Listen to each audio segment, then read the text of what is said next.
Right ఇక బులెటిన్లో breaking news చూస్తున్నాము. రానున్న లోక్సభ ఎన్నికల నేపథ్యంలో బీఆర్ఎస్ పార్టీకి మరో షాక్ తగలబోతున్నట్లుగా తెలుస్తుంది. ఈ నేపథ్యంలోనే కడియం కావ్య బాటలోనే మహబూబాబాద్ ఎంపీ అభ్యర్థి మాలోతు కవిత వెళ్లనున్నట్లుగా తెలుస్తుంది. అయితే పోటీ నుండి తప్పుకునే అవకాశం ఉందని కవిత వర్గీయులు వెల్లడించారు.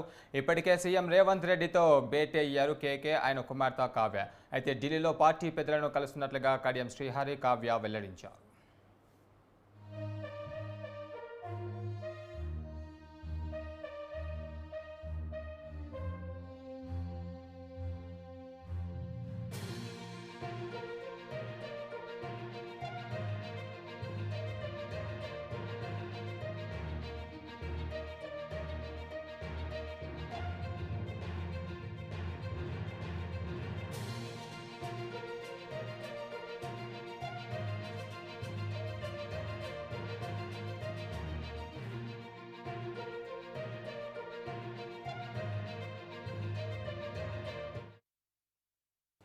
కడియం భావ్య బాటలోనే మహబూబాబాద్ ఎంపీ అభ్యర్థి మాలోతు కవిత వెళ్లనున్నట్లుగా తెలుస్తుంది. పోటీ నుంచి తప్పుకున్న అవకాశాలు కనిపిస్తున్నాయని కవిత వర్గీయులు వెల్లడించారు.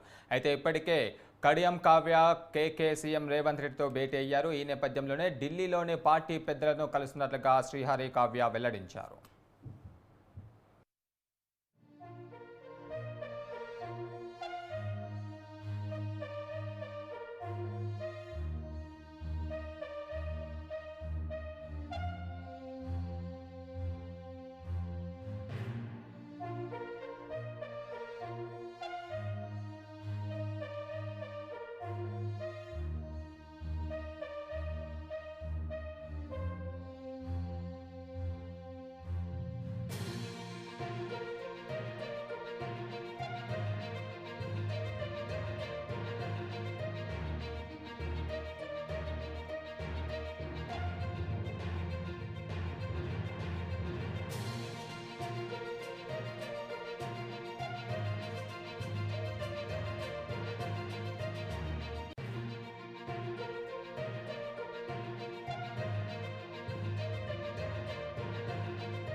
మహబూబాబాద్ బీఆర్ఎస్ ఎంపీ అభ్యర్థి మాలోతు కవిత పోటీ నుండి తప్పుకునే అవకాశాలు ఉందని కవిత వర్గీయులు వెల్లడించారు.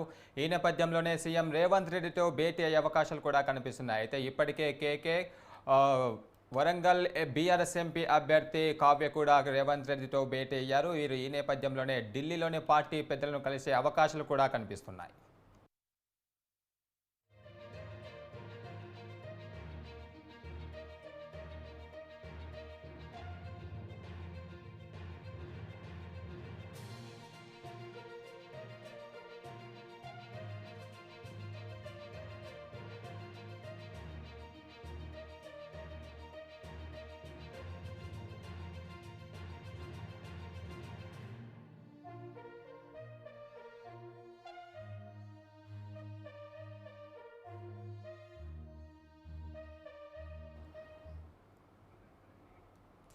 రైట్ ఇక ఇదే అంశంపై మరిన్ని వివరాలు మా ప్రతినిధి సీనియర్ కరెస్పాండెంట్ బ్రహ్మాజీ అందిస్తారు. బ్రహ్మాజీ చెప్పండి, నిన్న చూస్తే కావ్య పార్టీ విడుతున్నట్లుగా తెలుస్తుంది.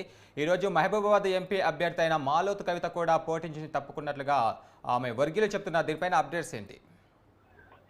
గురు లోక్సభ ఎన్నికలకు సంబంధించి అభ్యర్థులను ప్రకటించడం, వాళ్ళు పార్టీ నుంచి పోటీ చేయడం నుంచి తప్పుకోవడానికి అనేది క్రమంగా జరుగుతూ ఉంది. మొదట్లో రంజిత్ రెడ్డిని అభ్యర్థిగా ప్రకటించిన ఆయన కూడా పార్టీని వీడి కాంగ్రెస్ పార్టీలోకి వెళ్ళి అక్కడ సేవల నుంచి కాంగ్రెస్ తరఫున పోటీ చేస్తున్నారు. తర్వాత నిన్న చూస్తే కడియం శ్రీహరి కుమార్తె కడియం కావ్య కూడా అదే స్థాయిలో బీఆర్ఎస్ పార్టీకి షాక్ ఇస్తూ ఆమె నిన్న కేసీఆర్ కి కూడా లేఖ రాసింది. దానికి సంబంధించిన కారణాలు కూడా ఆ లేఖలో వెల్లడించింది. అయితే మొత్తం మీద తాను బీఆర్ఎస్ తరఫున పోటీ చేయడానికి దూరంగా ఉంటున్నట్టుగా ఆమె స్పష్టం చేశారు. ఇదే తరుణంలో మూడో వ్యక్తి కింద మహబూబాబాద్ సిట్టింగ్ ఎంపీ మాలోత్ కవిత తనకే టికెట్ ఇచ్చారు. ఆల్రెడీ అనౌన్స్మెంట్ కూడా ఇప్పటివరకు 17 లోక్సభ స్థానాలకు సంబంధించిన టికెట్లు కూడా కన్ఫర్మ్ అయ్యాయి. ఈ తరుణంలో మాలోత్ కవిత పోటీ చేస్తారు అనుకుంటున్న సమయంలో ఆమె కూడా పార్టీని వీడే అవకాశాలు ఉన్నట్టుగా స్పష్టమవుతుంది. అయితే ఇప్పటికే వరంగల్కి స్థానానికి అభ్యర్థి దాదాపు ఖరారైన నేపథ్యంలో కాంగ్రెస్ పార్టీకి ఇప్పుడు మహబూబాద్కి ఇప్పుడే దాదాపుగా మహబూబాద్ ఎంపీ అభ్యర్థిగా ఖరారైన నేపథ్యంలో కాంగ్రెస్ పార్టీ నుంచి ఈమె బీఆర్ఎస్ నుంచి తప్పుకొని కాంగ్రెస్ పార్టీలోకి వెళ్తుందా లేదా బీజేపీకి వెళ్తుందా అనేది కూడా తెలియదు. ఎందుకంటే కాంగ్రెస్ పార్టీ నుంచి ఇప్పటికీ అభ్యర్థి ఖరారైన నేపథ్యంలో మరి బీఆర్ఎస్ పార్టీకి సంబంధించి పోటీలో ఉన్నటువంటి మాలోత్ కవిత ఆ పార్టీకి రాజీనామా చేసి కాంగ్రెస్ పార్టీలోకి వెళ్తే ఏం ఆసక్తి ఉండొచ్చు అనేది కూడా బీఆర్ఎస్ పార్టీ ప్రజలు తెలుస్తుంది. అయితే ప్రస్తుతం మాత్రం ఆమె ఎక్కడ కూడా అనౌన్స్ చేయలేదు, ఎక్కడ కూడా ప్రకటన చేయలేదు. కానీ ప్రస్తుతం ఉన్నటువంటి సమాచారం ప్రకారం మాలోత్ కవిత బీఆర్ఎస్ పార్టీని వీడే అవకాశం ఉంది. ఆమె పోటీ చేయకపోవచ్చు అనేది ప్రధానంగా టాక్ నడుస్తుంది. ఈ తరుణంలో మరి ఆమె నుంచి ప్రకటన వస్తే కానీ కొంచెం క్లారిటీ వచ్చే అవకాశం ఉంటుంది. Right, thank you Brahmaji.